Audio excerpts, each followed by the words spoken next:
We don't believe that to be the case at all.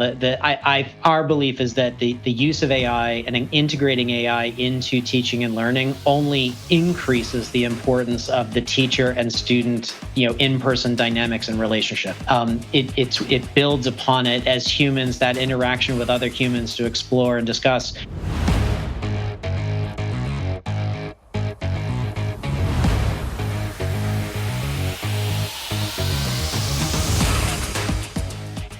Good morning, good afternoon, or good evening, depending on where you're listening. Welcome to AI in the Future of Work, episode 346. I'm your host, Dan Turchin, CEO of PeopleRain, the AI platform for IT and HR employee service. Our community is growing. We're now up well over 1 million listeners, thanks to you. If you like what we do, of course, give us a like and a rating on Apple Podcasts, Spotify, or wherever you listen. Also, join the newsletter. We've been publishing it, maybe for the last year or so.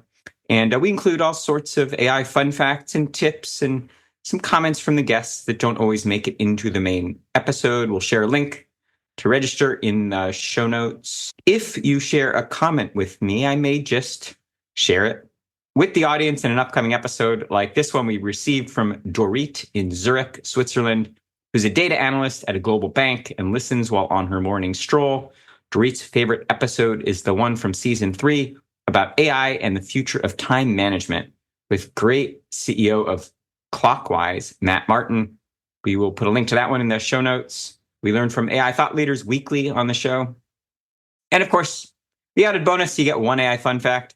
Today's fun fact, Rebecca Ackerman writes in Esquire that AI may either be the bitter end or the start of a lucrative future for book publishers. In it, she writes that writers, agents, readers, and publishers are apprehensive about allowing AI to train on their copyrighted content, but also don't want to miss out on a future revenue stream.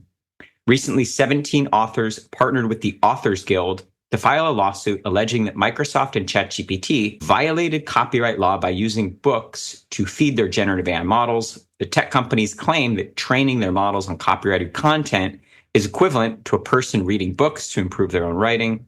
The future of books and perhaps of creative industries as a whole may come down to one judge's definition of what's, quote, fair use. The scale of AI-generated content is so overwhelming in part because it's so cheap to create. That's because no one's paying for one of the highest quality sources of training content, that's books. Investors and leaders in AI know that shelling out for that content could break their business. This is a fascinating long read. Of course, we'll link to the full article in today's show notes. My commentary: AI makes the generation of new content cheaper and easier, but it's all made possible by deriving new works from existing ones. Throughout history, all content producers of all forms have been inspired by the ideas of others. Let's not forget, AI only knows what humans taught it. Let's let humans use AI to generate new art in all forms and let the market decide what to consume and how much to pay based on what educates, inspires, and entertains us. The answer is a clear definition of fair use adjusted for the modern world, and an AI-first rethinking of how to enforce that definition. As I share frequently, innovation always wins. Now, shifting to this week's conversation, Dave Treat is the CTO of Pearson, the world's largest education company based in London and founded in 1844 with a market cap of about $11 billion and more than 17,000 employees. Dave joined Pearson from Accenture, where he most recently served as a senior managing director, leading their Innovation Incubation Group. Dave helped to found and has served on several technology and industry boards, including the Linux Hyperledger Foundation, Linux Open Wallet Foundation, Digital Dollar Project, and the Global Business Blockchain Council. Prior to Accenture, Dave was a director at Deloitte and an executive director at UBS. He earned a master's degree in higher education administration from the University of Michigan, go Big Blue, and a degree in psychology from the University of Pennsylvania, go Quakers. And with all that said, Dave, it's my pleasure to welcome you to AI in the Future of Work. Let's get started by having you share a bit more about your background and, of course, how you got into this space. Thanks, Dan. I appreciate you having me on. I love those fast facts. It's some fodder for the conversation I think we'll have. How did I get into this space? I'm 11 months into Pearson. as you said in my background, I've spent most of the past 3 decades in financial services in one form or another, in industry and consulting roles.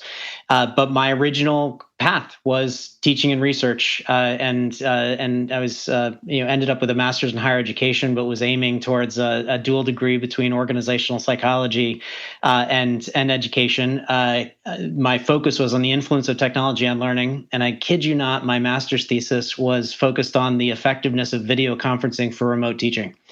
I was only 2.5 decades too early. It took two plus decades in a pandemic to prove that could be a scale solution. But it's a return for me. It's also a return to the family business. In one way, shape, or another, every other member of my family is a teacher. And so I've been the black sheep of the family, helping out in capital markets for a while, and now get to return to the fold in the domain I love, doing the thing I like to do, and taking advantage of all of my focus on innovation for the past, exclusively for the past 15 years. No better time to be in education, and no more important time for great educators. We'll unpack that. I shared a little bit about Pearson, background of the company, but maybe just your perspective. 11 months in, what is Pearson? Yeah, Pearson. We do three things. We fundamentally we create and curate content. So we have this amazing community of authors that we've worked with. We create our own content, so we are a content company from that perspective. We distribute that content both physically and digitally. Obviously, the digital distribution of it and all of our AI tools and platforms we'll get into this conversation. Really, driving digital learning experience. But we actually make the majority of our money helping people prove what they know. So the assessment part of our business. So the ability to pass, either a formal assessments like a, MCAT or GMAT or NCLEX, et cetera, GED, or embedded within how we're delivering learning experiences, those formative assessments, that are part of instructor-led, courseware and experiences. At the core of what we do is helping people prove what they know, and then be able to build upon that to tap into our mission statement, which is helping people realize the life they imagine through learning. And we take that very seriously. Our business does span from K through 12 through higher ed, all the way through enterprise.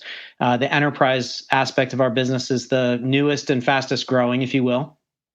But really leaning into doing those three things: curating and distributing content, and helping people prove what they know through a lifetime of learning. A total softball question, but I want to get your perspective. Close to 200-year-old book publisher based in England, has a CEO with a background from Microsoft and a CTO, most recently from Accenture. That's not your grandparents' book publishing company. What do you attribute to the fact that at least in the org chart, it looks like you're a tech company? We more and more recognize that learning is obviously incredibly influenced by technology, but part of our mission and goal, and what you'll hear from Omar in our public facing statements, is we really are turning into a software company with the focus and mission on learning, and we're upping our game every day on being a truly leading software and technology company. So it's not. I can see the perspective, the outside perspective of having a tech-heavy leadership team in what was at one point a textbook company, but that hasn't been us for a while. We still print a few books, but more and more it is in recognition that not AI certainly leading the way, but a whole collection of technologies fundamentally changing the nature of teaching and learning, and that's what we do, and that's what we want to be. And so, yes, you'll see us present ourselves more and more like a software company, a tech company, through all that we do, because of that importance of it. The thing that is fascinating to me about the business you're in is that you could credibly say every human on the planet is impacted, whether it's as a student, an educator, maybe a content producer, by something that Pearson does. How do you think about the the responsibility that you have of bringing all this important content to the world, and the amount of access you have to shaping how the world learns. I will admit I have never cried as much at work as I have since joining, which I need to explain, obviously. Tears of joy. Yeah, the heartwarming nature. I mean, just the moving nature of being with that person who just passed their GED exam, who had been dealt a life set of circumstances that they just overcome in some overwhelming way, and the appreciation, the palpable, the measurable way that their life changed because we were able to support them through, figuring out a way to meet their learning needs in a complicated environment, pass the GED exam, and get the job that they were hoping to get, and the trajectory change for their life. It's hard not to get emotional about it. And the Pearson culture is it's people find their way to us because of the mission and stay because of the mission. And so we have a culture of folks who just deeply appreciate the privilege and the responsibility that we bear to be able to help learners in contexts, and the commitment to it. So it's an amazing organization to join for that culture, that collegiality, that deep belief in the mission. And I know I'm giving you the poster board answer, but it is who we are. It is how we act. I don't know if you've caught our latest brand video that our new chief marketing officer put out, but it also just evokes tears. It's worth a watch. We take it very seriously. The work that you were doing at Accenture didn't quite evoke tears the way this role does, huh? Different kinds of tears at different moments. I love my time there, but yeah, it's hard to feel bad for the investment bank that's struggling to roll out a new platform. But also important, just a different tapping into a different set of emotions. I love the way you first went to just the humanness of what we all do. I think this community of listeners that you're talking to right now, I think, comes together because we believe in the transformative positive power of new technologies, including AI. It's also complicated. We just, as humans, certainly, as we think about the future of learning, it's complicated. I alluded to some of that in the fun fact, that Esquire article. Talk us through, maybe from each of those constituents, kind of how we're wrestling with what it means to have AI kind of infiltrate our lives. Maybe starting with the learner. What do you think makes that relationship complicated for the learner? Yeah, it's actually, I spent all afternoon yesterday with the university president, and we were talking about this exactly. And we started the conversation with his reflections on the student body and their challenges and issues 1 and 2 were really just their mental state. The feelings of being overwhelmed, the feelings of just all of the challenges and pressures that they're under. I think the student body collectively seems to be under a different mental, state challenge than maybe in previous generations. That pressure's building, and so the ability for them to get the right support they need to learn as a big theme of what we're after. Students want to be able to focus on what truly is going to be most helpful in their learning journey to ultimately get the job that they're dreaming of. They don't want to waste their time. They want to be efficient. They want it in the flow of their own lives at the time when it makes sense. One of the really interesting things that we are seeing with our AI product that's out in market right now, as we look at the telemetry of it, we're getting the highest hit counts on our AI study tools between 11 p.m. and 5 a.m. right? The students, it's just when they study, right? And as a parent of a college student, gosh, I wish my kid would go to bed earlier, but it's the reality. And so to be able to use AI to meet a student in the moment of their life when they actually have the question, when they're engaging with the content, when they need to be guided by a pedagogical, structured, scaffolded support framework for the specific to the domain they're on, tailored to how the professor wants to teach that particular segment or section. Our tools in market that are doing that right now. We're getting tremendous feedback of how helpful that is, and it's encouraging us to go bigger and faster. And I juxtapose that against this university president's, is basically saying I'm struggling with those that aren't leaning in, having the underinformed perspective of just not getting past, well, people are using ChatGPT to cheat, and how do I stop them from cheating? How do I just, I'm assigning a paper, and I either know that it was written by AI or it's, or the writing skills aren't sufficient, and in both cases, like, frustration. And so how do we actually change the dynamic to take advantage of what AI can do to guide learning in the moment, contextually aware of the learner and what they need, scaffolded in a way and supported by pedagogy-based interventions to actually address what that core stress point of students are, to be able to be focused and effective in their learning. I know I took that in a number of different directions, but it's a big deal, and I think we're just at the beginning of learning how truly impactful AI can be in the process of learning to learn and being guided through it. You are a student of learning, and like you said, a parent with a kid in college. What do you say to the student who is discouraged by thinking about a degree to choose, or what skills they should learn?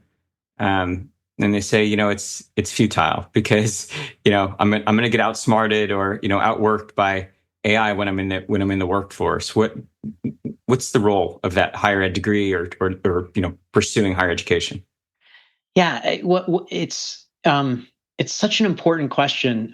You immediately evoked memories of I've got one in college, I've got one, two on the way, and going on the college tour, and as a high school junior, getting asked by the tour guide, like, what major will you be applying to? Like, gosh, I'm still trying to figure out what I'm going to be when I grow up. So that notion of, one, the system putting pressure on students to pick and to know. Two, then the broken process that featured in the piece that we put out in this winter called "Lost in Transition," where right now we've got a broken dynamic of the slingshot model of education that we've lived in, which is I'm gonna pick a major, I'm gonna learn everything I need to, and then I'm gonna slingshot my way through a career based on all of the knowledge I acquired in school.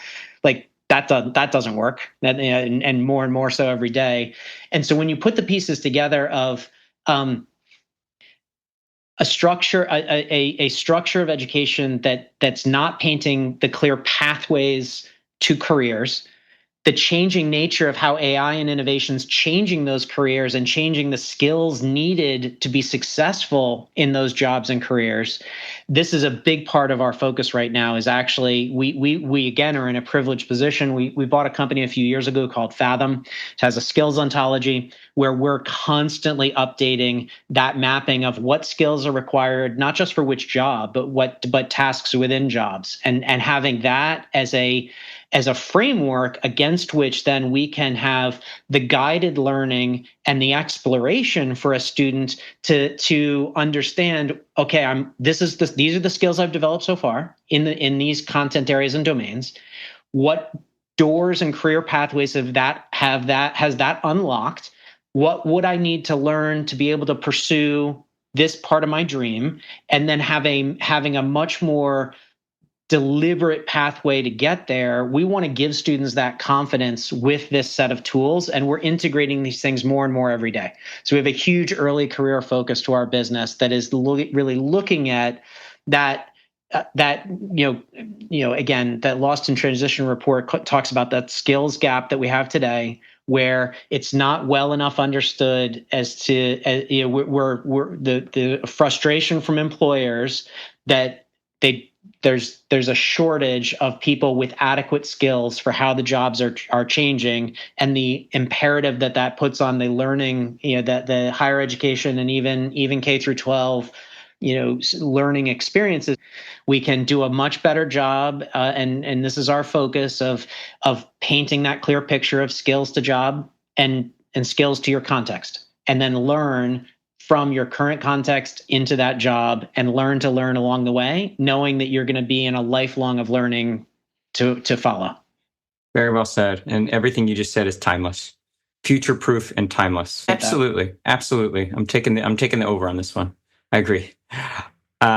So shifting from the role that students play in this AI conversation to the role that educators play. So I think more than any of the constituents, educators are apprehensive. Is it here to take my job? Is it here to make my job easier, harder? If I encourage the use of it, am I encouraging cheating?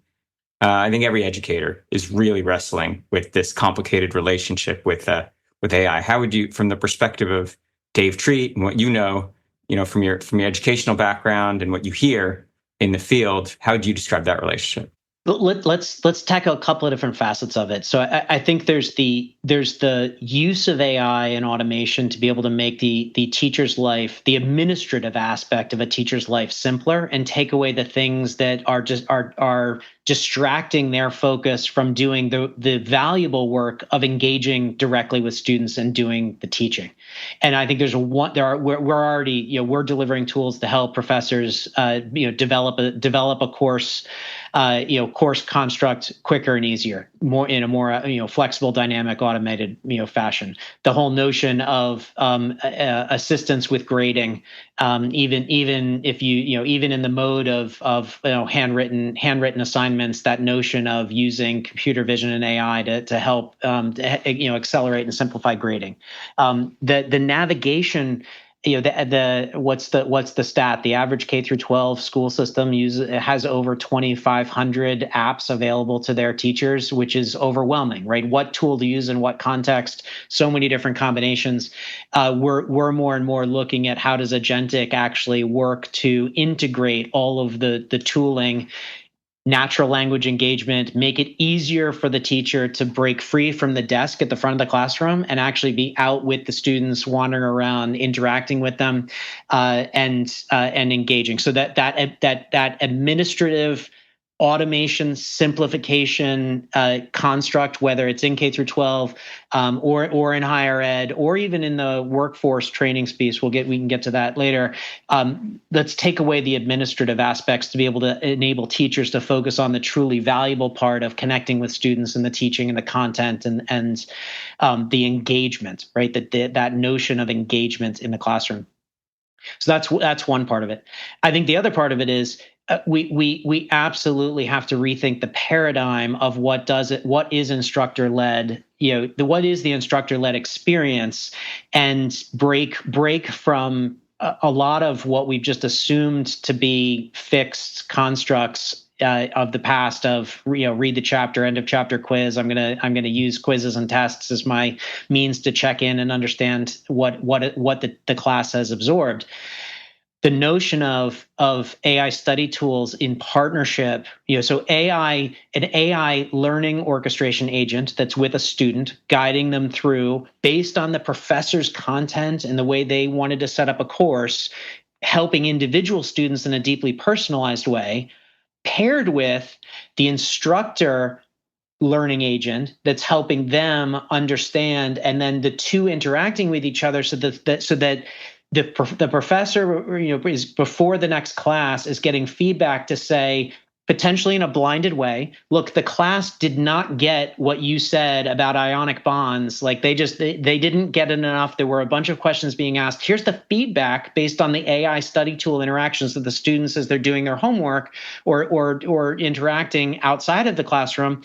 Here's the feedback that is top of the list of the student of the teacher's worry list is they don't really know whether the students are getting it or not. And their only technique in the past was then to give the quiz or the test, and that's episodic. And so if I haven't given the quiz or test for a couple of weeks, I don't really know whether the class is getting it or not, And so this notion of giving continuous real-time feedback of, hey, these are the questions students are asking. This is what they're wrestling with. They're spending more time on this. They're breezing through that. Here's how you can now maximize the effectiveness of the in-person in-classroom experience. And really, the whole flipped classroom construct, I think, is now coming to life through AI when we're leaning into it in the right ways. And I think it makes the teaching experience more directed, more valuable, more engaging, freeing them up from not just the administrative, but also the mystery of, are they getting it or not? So I think we're discovering techniques where AI embedded into the teaching and learning process directly is fundamentally changing it so that, like, not cheating is not a thing. At the end of the day, what is, I think, ubiquitously true is that if the student isn't, if their brain isn't engaged to affect that we want brain plasticity, and that, like, the brain has to do the work. They have to be inspired to do the work. They have to have the context, the content, the effectiveness in the flow of their life. But there's no getting away from, if you're going to learn something, it has to, you have to get that level of engagement. And so if through the tooling, we can encourage that engagement and affect that brain plasticity, on a constant basis, the cheating, not cheating things are relevant. You're trying to get the student to do the work in a way that they want to. It's engaging. It's, God forbid it's fun. We could, this is all the potential for it. So I'm very excited that as long as we can break free from the old heuristics of how it has worked, I think AI being an integral part of the process is just so wildly valuable for that engagement. It's gonna do wonders. It's liberating for the educator. It creates a better learning environment for the student, right? It's also, maybe an overused analogy, but the blacksmith's apprentice never took a test, because they were producing work every day, and the evidence of their engagement and their output was obvious every day. And then at some point they just weren't good enough. That notion of an AI agent, learning agent along with the student every day, interacting based on the questions they're asking, knowing whether, being able to use that data and that telemetry and that information to know how much are they getting. That notion of an ambient assessment, I think, is a very real proposition to make it so that it drives engagement, and it drives a much actually more accurate understanding of how much of the content is really being understood and absorbed. Perhaps of the three constituents, it's the learning institutions that have the most complicated relationship with AI, because it's existential for them. I believe, and I really want to get your perspective on it, but they perceive that the more they acknowledge or concede that the students are learning between the hours of 11 p.m. and 5 a.m., for example, the closer maybe they get. They're hastening the demise of the traditional learning institution. And so they have to decide, the more they invest in technology, are they automating themselves out of a business model? What does your data say about that relationship? We don't believe that to be the case at all. Our belief is that the use of AI and integrating AI into teaching and learning only increases the importance of the teacher and student, in-person dynamics and relationship. It builds upon it as humans, that interaction with other humans to explore and discuss. You can do that with a multitude of AI personas, but it is different. It is different in human to human, and so we believe that this actually reinforces the future of teaching and teachers and the institutions to create the environments for the deeper learning enabled by and advanced by AI. I want more educators to hear that perspective. I think, just like you've mentioned, you've alluded to the topic of cheating. I think we need to rethink what it means to cheat, and the world of work that we're graduating students into. What tools they'll be expected to use and how they'll be expected to use them. And I'd rather see us focus on courses in ethics and, think about, what it means to question the authenticity of your source and things like that. I clearly an AI optimist, but I think we have a real opportunity to teach a different set of skills that help us confront the notion of what does it mean to cheat. Yes, I agree. It's a distractor that's grounded in the existing construct of teaching and learning, and actually on a go forward basis, if we can free ourselves from those distractors and really re-envision it, that's where the value comes. And I guess similarly to your prior question, an institution that decides to resist and reject, that's not gonna. I don't think that's not gonna turn out well. It'll be the institutions like the one I visited yesterday that want to lean in, and be very forward looking, knowing that it is about redefining redefining the value proposition, redefining the efficacy of teaching and learning. And I think we come out the other side of this particular innovation wave with just a redesigned, reinvigorated suite of learning system that is not the slingshot model, that is something that turns into persistent lifelong learning, because that's just more. It's now obviously needed, through the entire lifetime of contexts, starting in education and getting into work. You got to listen to this episode we recently published with Dave Marchick, your namesake, recent guest. He's the dean of the Kogod School of Business at American University in DC, and he was brought in from outside academia to basically reimagine the process and the curriculum, not so much around technology or AI, but basically just what it is that we should keep as our true north in terms of the role of education in the process of building students. And it's such a refreshing, enlightened conversation. And I hope, sounds like maybe the organization that you met with yesterday maybe espouses similar beliefs, but I hope more educators think about it that way, in terms of it's an opportunity to refresh the learning process. Yeah, I deeply believe that. We can't have this important conversation about how we coach students and educators and institutions about the pros or the right way to think about AI without also thinking about the risks. I think it's our responsibility. It's incumbent on us.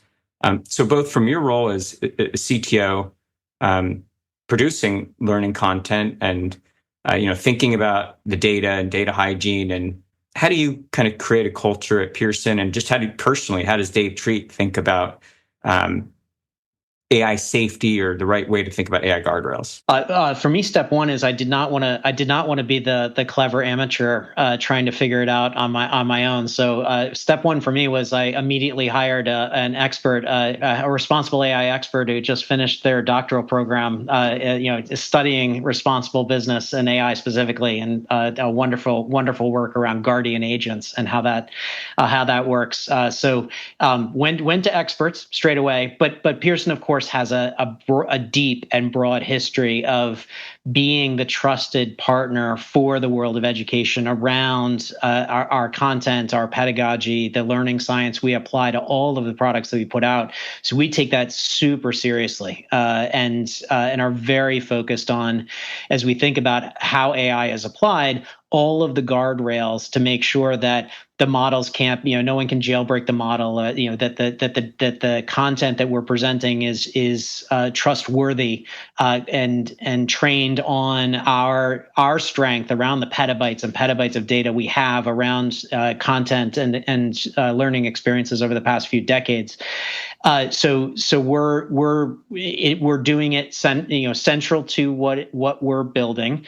In the tech industry, the whole notion of security by design, experience by design, for us in our industry, that trust and safety by design in all of our AI products is at the heart of what we're doing, and a part of everyone's job here at Pearson. So embracing it from a position of deep responsibility, focus, and trust. Dave, you had me at PhD in the use of responsible AI. That's a thing, huh? it is a thing. Yeah, there's a lot of programs now developing around the whole space of ethics and responsible AI. I hope there's more of that to come. It really is its own discipline. We need talk about skills we need more of. That's one of them. Unbelievably, Dave, we're about out of time, but this one flew by, huh? But I'm not letting you off the hot seat without answering one last important question for me. So let's say Dave and Dan are back here in a decade. It's 2035, and we're having a version of this conversation. What has changed about the nature of learning in the field of education? So this is like a whole nother 45 minute podcast that we're going to do. So my short version is, it is awfully silly that our digital world for the past decades has been one letter at a time on a keyboard and a flat screen with which we're interacting with something that is unbounded. And all of the, if you think about all of what we're learning about, by and large, is three-dimensional in the physical world. Whether it's as obvious as biology, chemistry, physics, or even the more conceptual things. The whole notion of our digital world and learning experiences being flat is going to be over by then, and we will be three-dimensional and immersive and much more human in the interaction model between us and the digital world and our learning experiences. So being able to all of our learning experiences being grounded in an immersive, contextually aware, in the flow of our life construct, I think in 10 years we'll be deeply past our flat, two-dimensional digital world that we live in today. Gosh, that's very ambitious. Dave, we have a lot of work to do in the next decade to achieve that one. But a great vision. We're getting there. Yeah. So even some of the recent announcements of the augmented reality is going to come pretty fast on us. So if you thought AI snuck up on you, I've been early for a decade now on the immersive space, but I think we're nearly to some points of real catalyst. I love that visual and that just that imagery that. How we learn is flat or 2D, but what we learn and the learning process is inherently multidimensional.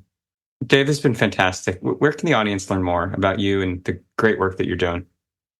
We're putting out more and more research all the time. So if you haven't checked out the Learning Lost in Transition report, that's a super important one to set context for why it is that we're focusing on what we're focusing on. We've got check out the products. I'm the AI study tools. We're expanding the content every day. And there's more and more out there, look for us on in all of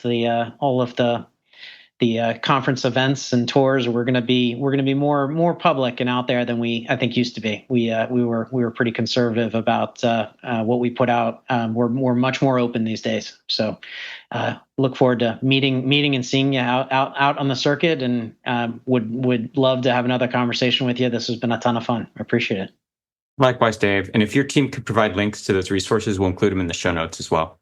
Yeah, that's great. We'll definitely do it. And you're coming back here, and it's not going to be in 10 years. It's going to be way before that. All right. We've got a lot. We got a lot still to cover. We barely got through most of the items on our topic list, but this was a lot of fun. I appreciate you doing this. Thank you. Appreciate it. Excellent. Well, that's all the time we have for this week on AI and the future of work. As always, I'm your host, Dan Turchin from PeopleRain. And of course, we're back next week with another fascinating guest.